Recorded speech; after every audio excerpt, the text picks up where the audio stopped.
একটা সময় মানুষ দূরে থেকেও অনেক মনের কাছে ছিল, আর আজ সবাই কাছে থেকেও যেন অনেক দূরে। টেকনোলজি আমাদের জীবনকে সহজ করে দিয়েছে ঠিকই, একটা ফোনেই আজ পুরো পৃথিবী এখন হাতের মুঠোয়।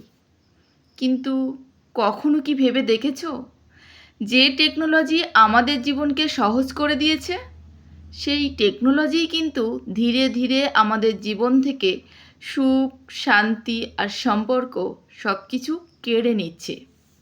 আজকের এই ভিডিওতে আমরা জানব টেকনোলজির এমন কিছু দিক যা হয়তো আমরা প্রতিদিন দেখছি কিন্তু বুঝতে পারছি না।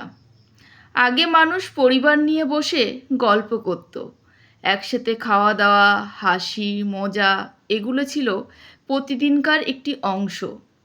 আর এখন একই ঘরে বসে সবাই নিজের নিজের ফোনে ব্যস্ত।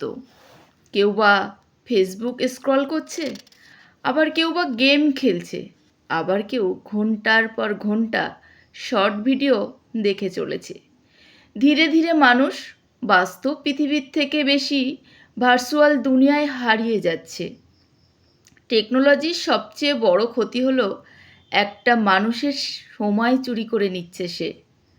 আর মাত্র 5 মিনিট বলতে বলতে কেটে যায় 2-3 ঘন্টা। সোশ্যাল মিডিয়া আমাদেরকে এমনভাবে আটকে ফেলেছে যেখান থেকে বের হওয়া খুব কঠিন। শুধু সময় নয়, টেকনোলজি মানুষের মনকেও দুর্বল করে দিচ্ছে।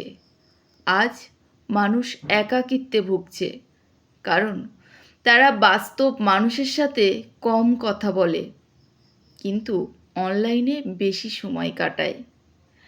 একটা নোটিফিকেশান না এলেই মনটা কেমন খারাপ হয়ে যায়।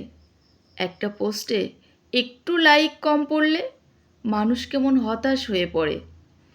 একবার ভাবুন তো, আমাদের সুখ কি এখন একটা লাইকের উপর নির্ভর করছে? এই টেকনোলজির আরেকটি ভয়ঙ্কর দিক হলো ছোট্ট বাচ্চারা আজও মোবাইলের নেশায় আসক্ত। আগে শিশুরা খোলা মাঠে খেলতো, বন্ধুদের সাথে দৌড়াতো, গল্প করতো, নতুন নতুন কিছু শিখতো, জানতো। আর এখন খাওয়ানোর জন্যও তাদের হাতে মোবাইল তুলে দিতে হয়। কি না, মোবাইল না হলে সেই শিশুটা কিছুই খাবে না। এভাবেই তাদের শৈশবটা হারিয়ে যাচ্ছে।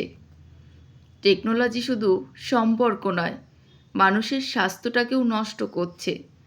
ঘন্টার পর ঘন্টা স্ক্রিনের দিকে তাকিয়ে থাকলে চোখের সমস্যা বাড়ছে, ঘুম কমে যাচ্ছে, মনোযোগ নষ্ট হচ্ছে।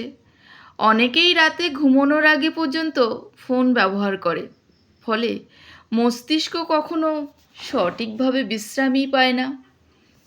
আর সবচেয়ে ভয়ঙ্কর ব্যাপার হলো, মানুষ এখন বাস্তবের চেয়ে অনলাইনের পরিচয়কেই বেশি গুরুত্ব দেয়।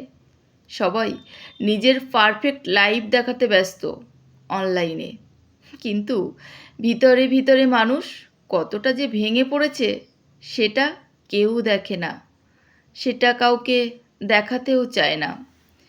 টেকনোলজি খারাপ নয়, খারাপ হলো এর অতিরিক্ত ব্যবহার। যে জিনিসটা আমাদের জীবন সহজ করার জন্য তৈরি হয়েছে, সেটাই যদি আমাদের জীবন নিয়ন্ত্রণ করে, সেটা বিপদ।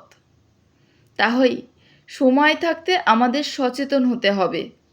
ফোন ব্যবহার করুন, কিন্তু ফোনকে নিজের জীবনকে ব্যবহার করতে দেবেন না। পরিবারকে সময় দিন, নিজের স্বপ্নকে সময় দিন, কারণ বাস্তব জীবনটা মোবাইল স্ক্রিনের বাইরে। যদি ভিডিওটি ভালো লেগে থাকে তাহলে একটা লাইক করবেন, আর কমেন্টে বলে যাবেন আপনার টেকনোলজির কোন দিকটা সবচেয়ে খারাপ। ধন্যবাদ।